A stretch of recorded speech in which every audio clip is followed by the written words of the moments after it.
इसका एक ही प्रायश्चित है, अपने आप को दंडोत्सव दीजिए। दंडोत्सव समझते हैं? सुनो, हमारे वृंदावन में एक संत हुए। वो संत रोज, आज हनुमान जी का चरित्र तो हमें लगता है कि जय सिया राम ही होगा, तो हम सुना देते हैं, फिर भी जो हो रहा है। तो वृंदावन में एक संत थे, वो रोज सोहनी सेवा करते थे, झाड़ू लगाते थे पूरे वृंदावन में। यत्र तत्र जहां उनका मन करता था उसी कॉलोनी का आज पूरी सफाई करते। सुबह 4 बजे से उनका यही भजन था, यही संध्या थी, यही नाम जप था। सोहनी लेते और लेकर के बुहारते पूरे मार्ग को। और हमारी आपकी तरह नहीं जोर जोर से, नहीं, धीमे धीमे। उनके मन में यह भाव था कि वृंदावन श्री प्रिया प्रियतम का ही स्वरूप है, इनके प्रति मैं रोष नहीं करूंगा, धीमे धीमे। और जब बुहारते थे तो अपने नेत्रों से ध्यान पूर्वक ब्रज की रज को देखते थे। कहीं कोई चिन्ह दिख जाए, कहीं किशोरी जी के चरण रज दिख जाए, कहीं ठाकुर जी के चरण दिख जाए। करते करते जब वर्षों बीत गए तो किशोरी जी के मन में भाव आया, हम नित्य रास के लिए वृंदावन में जाते हैं और पूरे वृंदावन को सुव्यवस्थित ये महात्मा करके रखते हैं, और इनकी एक ही अभिलाषा है कि हमारे चरण चिन्ह इनको दिख जाएं। एक दिन किशोरी जी ने उनको अपने चरण चिन्ह का दर्शन कराया। वो चरण चिन्ह देख करके उनके मन में विश्वास हो गया कि हे श्यामा जो चरण चिन्ह है, इसका मतलब चरण भी है, और चरण है तो मतलब आप भी हो। जब चरण चिन्ह तक ले ही आई हो तो आप अपने दर्शन भी करा दो। अब अगली उनकी स्थिति हो गई कि अब चरण चिन्ह नहीं, अब तो प्रत्यक्ष किशोरी जी को देखना है। लेकिन हमारे ब्रज की एक परंपरा है कि जब तक किशोरी जी की सखियां अनुमति नहीं देंगी ना, तब तक किशोरी जी के दर्शन नहीं हो सकते। इसलिए ललिता जी को मनाओ, विशाखा जी को मनाओ, यमुना जी को मनाओ, गोपेश्वर महादेव को मनाओ। सखियां जब रीझ जाएंगी तब किशोरी जी से मिलना होगा। वृंदावन रस अलग है। अभी हम 15 तारीख से जो कथा करने वाले हैं वो वृंदावन रस के ही ऊपर है। 15 से लेकर के 18 अप्रैल तक गांधी धाम कच्छ गुजरात में, जहां पर वृंदावन रसामृत पद लिखा गया, वहां उस कथा को आप लाइव सुनना। उसमें वृंदावन रस की ज्यादा चर्चा करेंगे। तो जब तक ललिता विशाखा आदि सखियां अनुमति नहीं देती तब तक किशोरी जी के दर्शन नहीं होते। लेकिन किशोरी जी तो चाहती हैं कि उनको दर्शन दें। तो एक दिन किशोरी जी ने रास करते करते अपना नूपुर वहीं छोड़ दिया, और नूपुर छोड़ करके किशोरी जी निकुंज में चली गई। आप सुबह सुबह जब सोहनी करने आए तो आपको वो नूपुर मिला, और नूपुर देख करके वो आनंदित हो गए। इतना सुंदर नूपुर, ऐसी सुंदर उसकी कलाकृति, इतना हल्का उसका वजन, इतना सुंदर उसका स्वरूप।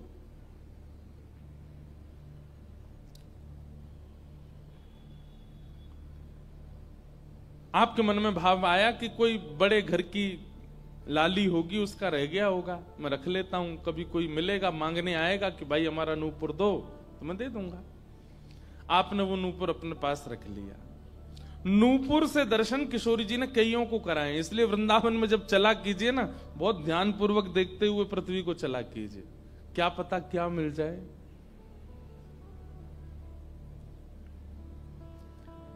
सूरदास जी को भी नूपुर से ही दर्शन हुए किशोरी जी के, और आज इन महापुरुष को भी हो रहे हैं। मुझे नाम स्मृति में नहीं आ रहा है, शायद संभवतः श्याम चरण दास जी नाम था। तो नूपुर को अपने पास रख लिया। किशोरी जी का नियम है कि जब रास में जाती हैं तो सब सखियां उनका श्रृंगार करती हैं, और एक एक श्रृंगार जो उन्होंने धारण किया है वो लिख लेती हैं। कानन में कुंडल पहने हैं, गले में ये हार पहना है, उसके ऊपर मोतिन की माला पहनी है, फिर गुंजा माला पहनी है, फिर नवलखा के हार पहने हैं, हाथन में इतने कड़ूला पहने हैं, पैरन में पाजे। क्यों? बोले रास में श्याम सुंदर आते हैं, पता ना काचोरी करके भाग जाए। अगर एक कम रह जाए तो फिर ठाकुर जी की शामत कहाँ है, हमारी श्री जी का श्रृंगार बताओ। इसलिए सब सखियां जो हैं किशोरी जी के सिर से लेकर नख तक एक एक श्रृंगार को लिख लेती हैं पहले, रास में भेजने से पहले, और फिर रास में आने के बाद, रास से आने के बाद फिर सब सखियां एक एक श्रृंगार, एक बोलेगी हाँ भाई कानन में ये कुंडल हैं, सिर पर ऐसा सुंदर वो है, गले में ऐसी माला है, हाथन में कड़ूला, पामन में ये 2 पाजेब हैं, सब गिनती करो। और एक एक करके उतारती जाती है सखियां। आज किशोरी जी के चरणों का एक नूपुर नहीं है। शाखा आदि बोली हे श्यामाजू आपका एक नूपुर कहां गया? बोले अरे मो तो पतो ना है, सके नृत्य करते करते रह गए हो वृंदावन में। ललिता विशाखा बोली स्वर्ग के इंद्र के हाथी के दांतों से बना हुआ नूपुर है वो, सामान्य नूपुर नहीं है। आपके ऊपर तो कोटि कोटि ब्रह्मांड वारी वारी जाते हैं किशोरी जी, पर वो नूपुर ठाकुर जी ने आपको भेंट किए हैं, बड़े बहुमूल्य नूपुर हैं। अब किशोरी जी बोली मोह ना पता कहां रह गए होगो कहीं पे। किशोरी जी तो मन बना चुकी है ना, दर्शन देना है उनको। तो ललिता विशाखा ने विचार किया कि हम ही जाती हैं, ढूंढ के आती हैं निकुंज में, कहां है वृंदावन में। बोले अपने रूप में तो नहीं जाएंगी, तो एक वृद्धा का रूप धारण किया, एक वृद्ध मैया का रूप धारण करके ललिता विशाखा गई और वृंदावन में ढूंढने लगी नूपुर कहां है। तभी ढूंढते ढूंढते वो महाराज जी सोहनी कर रहे थे, उनके सामने पहुंची। अरे बाबा हमारी लाली आई सवेरे सवेरे यहाँ पे, और बाके पाम को एक नूपुर रह गयो, तेने देखो? बाबा बोले तुम कौन हो रही? बोले हम पास के गांव की रहवारी, हमारी बहू है वो, और या की लाली है वो, जाको नूपुर रह गयो है। बाबा बोले मैं कैसे पहचान जाऊं कि तुम्हारी ही लाली का नूपुर है? भाई मनचले लोग हैं, बहुमूल्य वस्तु किसी पे देखते हैं तो सब अपना अपना बताते हैं। रोड में अगर 100 रुपया गिर जाए और 50 लोग वहां से निकल रहे हों, कि कोई पूछे भैया 100 रुपया किसका, सब अपनी जेब चेक करते, भले ही कुछ लेके नहीं थे, भले ही जेब में कुछ नहीं था, फिर भी देखते हैं लग तो मेरा ही रहा थे, मेरे जेब में 100 रुपए तो थे। सब अपना बताते हैं बहुमूल्य वस्तु को। तो मैं कैसे मानूं कि तुम्हारा नूपुर है? अरे बाबा हम कह रहे हैं तुम थे। बोले कहवे को अभी मैंने तो नूपुर, मैं तो असमंजस में पड़ जाऊंगा कि मैंने गलत आदमी दे दियो। बाबा फिर कैसे मानेगो? बोले एक नूपुर मेरे पास है, एक नूपुर तुम्हारी बहू ने ही पहन रखो होगो, वाकू ले आओ और यहां लाकर के मुझे पहले नूपुर की पहचान करा तो मैं दूसरा दे दूंगा। ललिता विशाखा बोली बड़ो चतुर बाबा है, श्री जी को बुला रहा है। अरे बाबा तो शर्म ना आवे, ऐसी घर की बहू बेटी ने हम तेरे पास लेके आवेंगे? बाबा बोले तो फिर चले जाओ, तुम पे भैया खूब धन धान्य, दूसरा नूपुर बनवा लियो, जो मुंह पे ही रहने दो। ललिता विशाखा बड़ी चिंता में लौट करके आई तो किशोरी जी बोली क्या बात है, आप इतनी चिंतित क्यों? बोले एक बाबा है, बाने आपको नूपुर धल लियो, यूं कह रहा है कि पहले जिनके पास एक नूपुर है उनको लेके आओ तब दूसरा दूंगो। तो श्री जी बोली इसमें क्या देर है, फिर ले चलो, चलते हैं ना। विशाखा जी समझ गई, बोले हे ललिता जी ये सब लीला किशोरी जी कर रही हैं, इनको दर्शन देना है उनको, और हमसे और आपसे स्पष्ट कह नहीं सकती, क्योंकि हम तो फिर सबको परखने लगती है ना कि इसमें कोई दोष तो नहीं, इसमें क्या गुण है। इसलिए किशोरी जी सीधे हमसे नहीं बोल करके और ये लीला कर रही हैं, इनको ले चलो। और किशोरी जी आई वृंदावन और महात्मा बैठे सोहनी कर रहे थे, और सामने से जैसे ही किशोरी जी को आते हुए देखा, बाबा ले हमारी बहू आ गई, अब नूपुर दे दे, देख या को नूपुर भी वैसा ही है। बाबा बोले मेरी आंख की कमजोर है, ने दूर से दिखना रही, पास लाके हाथ से स्पर्श कराओ। ललिता विशाखा बोली बाबा तो शर्म ना आ रही अपनी बहू को स्पर्श करा में? तो बोले चरण स्पर्श करावे में कहा देर, ले आओ।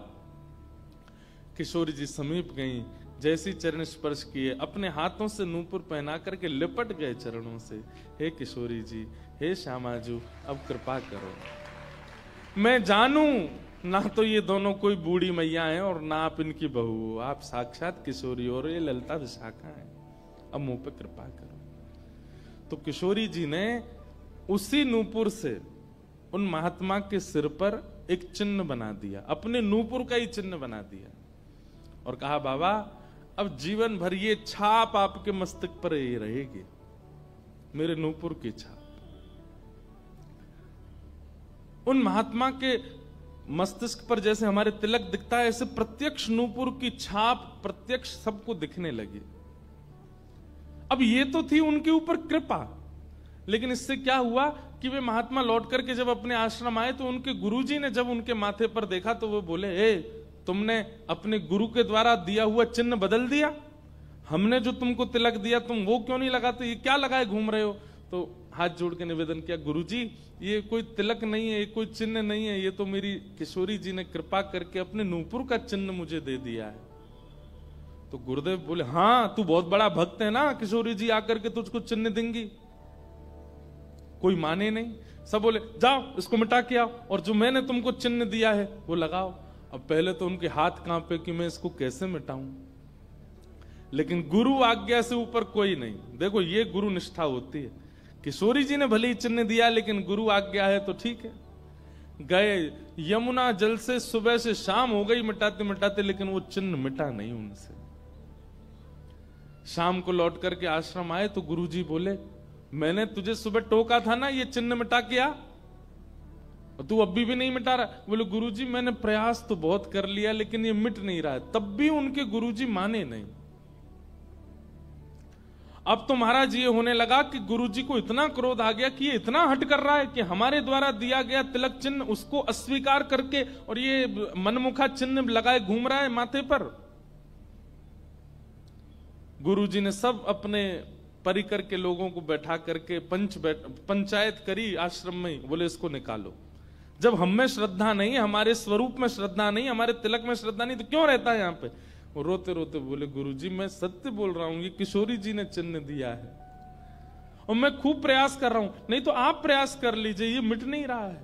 अच्छा अब हमसे चाहता है कि हम तेरे माथे को छू करके मिटाएं। नहीं माने। तब उन्होंने नेत्र बंद करके किशोरी जी का स्मरण किया, हे श्यामाजू मैं किसी को प्रमाणित ये नहीं करवाना चाहता कि आप मुझे मिली हो, पर मेरे गुरु के चित्त में मेरे प्रति अविश्वास आ रहा है, इसके लिए कोई आप लीला करो। तो भगवान के सखा श्री सुबल जी की ये आराधना करते थे। ये जो महापुरुष थे ये ठाकुर जी के सखा सुबल का चिंतन करते थे कि कभी मैं ठाकुर जी से मिलने का मन हो तो सुबल, जैसे भगवान के सखा है ना, तन सुखा मन सुखा धन सुखा मधुमंगल श्री दामा सुबल, तो ये सुबल का चिंतन करते थे कि सुबल कभी कृपा करेंगे तो मुझे ठाकुर जी से मिला देंगे। ऐसे सखियों का चिंतन करते हैं किशोरी जी के दर्शन करने वाले, और सखाओं का चिंतन करते हैं ठाकुर जी का दर्शन करने वाले। तो इस सुबल का चिंतन करते थे। तो किशोरी जी ने सुबल को बुलाया। सुबल आए, श्यामाजू आज्ञा करो। बोले आपको हमारा एक काम करना है। एक महात्मा पर हमने कृपा करके उसको अपने नूपुर का चिन्ह दिया है और उनके गुरुदेव को विश्वास नहीं हो रहा कि ये चिन्ह हमने दिया है, इसलिए वो आपकी आराधना करते हैं, आपको बहुत बचते हैं। आप जाकर के हमारी तरफ से ये प्रमाण दे दो कि हमने चिन्ह दिया, क्योंकि उस सभा में कई लोग ऐसे हैं जिनको मेरे दर्शन का अधिकार नहीं है और मैं तो जाना चाहती हूं पर ये ललिता विशाखा मुझे जाने नहीं देंगी, इसलिए आप जाकर के वहां प्रमाणित कर दो कि ये चिन्ह मैंने दिया है। तब भगवान के सखा सुबल साक्षात उस आश्रम में प्रकट हो गए और प्रकट होकर के जैसे देखा दिव्य देह, दिव्य तनु, दिव्य तेज निकल रहा है, सबने प्रणाम किया। बोले कि ये आपका परिचय। बोले मैं भगवान का सखा सुबल हूं। देख करके सबने बोले आप कैसे आए। बोले हे गुरुदेव आप अपने शिष्य पर इतने रोष कर रहे हो, ये चिन्ह ये किशोरी जी ने ही इनके माथे पर पधराया है, आप इनके ऊपर नाराज मत हो। अब सुबल प्रमाणित करके चले गए। अब क्या हुआ, गुरु जी को आत्मग्लानि होने लगी। बोले मैं गुरु हूं और मेरे चेला को ठाकुर जी मिल गए, श्री जी मिल गई और मुझे विश्वास नहीं हुआ। तब गुरु जी ने अपने गुरुजनों को, अपने श्रेष्ठ जनों से जाकर के कहा कि मुझसे अपराध बना है। ठीक है, गुरु शिष्य के ऊपर क्रोध कर सकता है, उसका कोई दंड नहीं होता, पर किशोरी जी के द्वारा कृपा की गई, मैंने उस पर प्रश्न चिन्ह उठा दिया, इसका तो मुझे दंड मिलना चाहिए।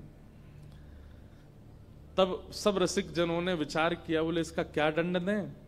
तो बोले आप एक काम कीजिए, दंडोत्सव कीजिए। दंडोत्सव। बोले दंडोत्सव में क्या करना है? बोले आज तक जितनी तुम्हारे पास जमा पूंजी है सब संतों की, भक्तों की सेवा में लगा करके और आनंद से सुंदर भंडारा करो, सुंदर नाम संकीर्तन करो, सुंदर अपने घर पर एक उत्सव रखो और उसमें जितने महापुरुष आए सबको दंडवत प्रणाम करते करते सबसे क्षमा मांगो। और फिर जब सब तुम्हारा धन संपत्ति अब तक जितनी कमाई वो सब संतों की सेवा में लग जाए, फिर उन संतों से कृपा प्रसादी मांगो कि आप सब मुझे क्षमा कर दो। इस प्रकार से दंडोत्सव करो।